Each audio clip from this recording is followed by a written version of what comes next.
విజయ విజయ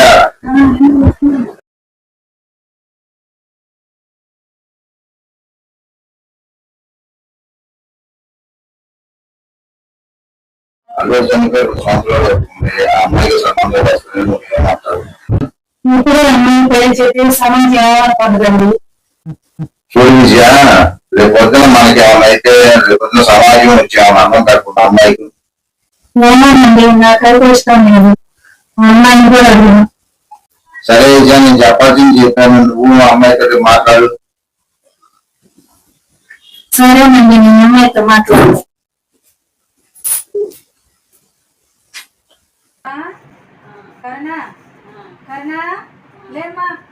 కూర్చోలే, నేను మాట్లాడాలి.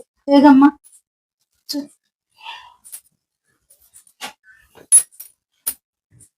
నీకు నాన్న పెళ్లి సంబంధం తెచ్చాడు, చేసుకుంటావా? నాకు పెళ్లి అవద్దమ్మా, నేను 2 సంవత్సరాలు చేసుకోవాలని భయంగా ఉంది. అది కాదమ్మా, నేను శాశ్వతం కాదు కదా, మా తర్వాత నిన్ను ఎవరు చూసుకుంటారు? అమ్మ, ఇప్పుడు నేను పెళ్లి చేసుకుంటే సమాజం ఏమనుకుంటది? నేను చేసుకోవాలని లేదు, నన్ను వదిలే. నా కర్మ.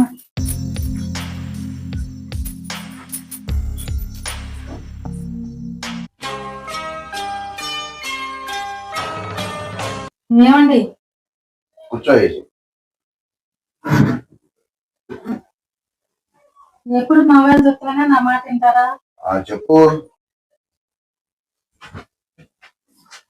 నేను అమ్మాయితో మాట్లాడాను, 2వ పెళ్లికి ఒప్పుకోవట్లేదు. ఏం చేద్దాం అంటావు? అమ్మాయిని అక్కడికి వదిలేద్దాం అంటావా? అది కాదండి, మీ అక్క బెంగళూరులో ఉంది కదా, పిలిపిద్దాము. అమ్మాయి ఆ మాట అన్న వెళ్తాము. అవును విజయ, నువ్వు చెప్పింది కరెక్టే విజయ. నేను మా అక్కకి ఫోన్ చేసి పిలుస్తాను. మన ప్రయత్నం మనం చేద్దామండి.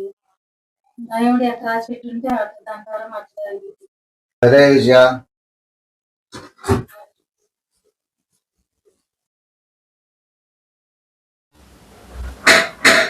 తలుపు తీసాము కదండి.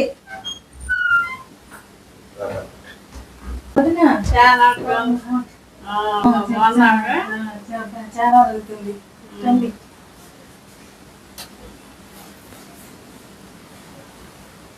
కూర్చోండి.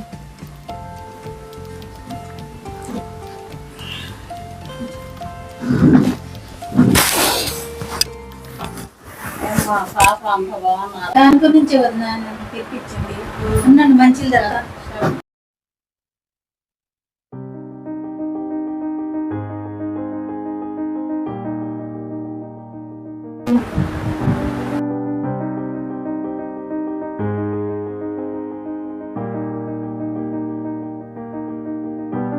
ఏం తమ్ముడు పిలిపించారు? అది కాదు వదిన, కరణ్కి పెళ్లి సంబంధాలు అవుతున్నాయి వదిన. అదే పెళ్లి చేద్దాం అనుకుంటున్నాం. భర్త పోయి 2 సంవత్సరాలు అవుతుంది. పెళ్లి చేద్దాం అనుకుంటున్నాం. మా మాట వినట్లేదు, నీ మాట అన్న ఎంతదేమని పిలిపించాడు. అమ్మాయికి మరి భర్త చనిపోయి 2 సంవత్సరాలు, పిల్లలు కూడా లేరు. నచ్చించాలి అమ్మాయికి. సరే వదిన, అమ్మాయితో మాట్లాడు. అమ్మాయి ఎందుకని పెళ్ళిపోతుంది?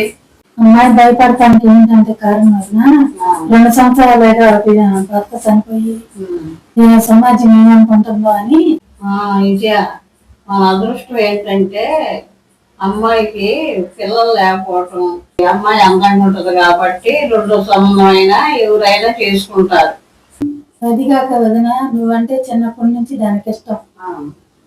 సరే అమ్మా, అలాగే నేను మాట్లాడతాను. మాట్లాడి అమ్మాయికి నచ్చజెప్పి మంచిగా పెళ్లి చేద్దాం. అదే వదిన, నమ్మకంతో అందుకనే నిన్ను పిలిపించావన్నా. కరుణ, నువ్వే తప్పు చేయలేదమ్మా. నువ్వెందుకు పెళ్లి చేసుకోవాలంటున్నావు? ఇప్పుడు నేను పెళ్లి చేసుకుంటే సమాజం ఏమనుకుంటుంది అత్తయ్య? సమాజం అంటే ఏంటి? సమాజం అంటే మా ఫ్రెండ్స్, చుట్టుపక్కల వాళ్ళు, మా చుట్టాలు ఏమనుకుంటారని. ఆ నలుగురి గురించి ఆలోచించి జీవితం ఆగం చేసుకుంటావా?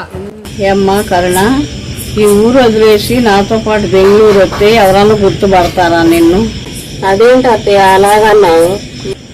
అంతే కదమ్మా, చుట్టూ నలుగురి కోసం నీ జీవితం నాశనం చేసుకుంటావా? చూడు కరుణ, సమాజాన్ని గురించి మన జీవితం నాశనం చేసుకోకూడదు, గుర్తుపెట్టుకో. కరెక్ట్ అత్తయ్య, పెళ్లి చేసుకొని ఈ ఊరు వదిలిపెట్టేస్తే ఎవరు గుర్తుపట్టరు కదా.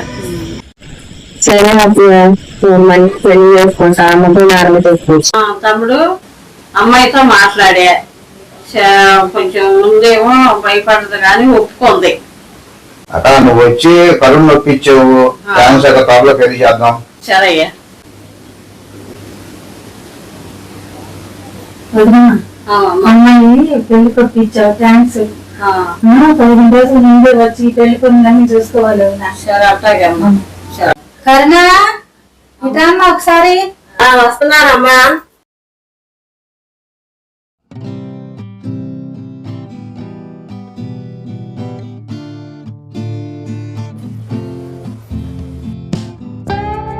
అమ్మా కరుణ, నీ మంచి కోసమే ఈ నిర్ణయం తీసుకున్నావమ్మా. డాడీ, రెండో సంబంధం అంటే నాకు భయం వేస్తుంది డాడీ, చేసుకోవాలంటే భయంగా ఉంది. అమ్మా నీకు మంచి సంబంధం చూస్తానమ్మా.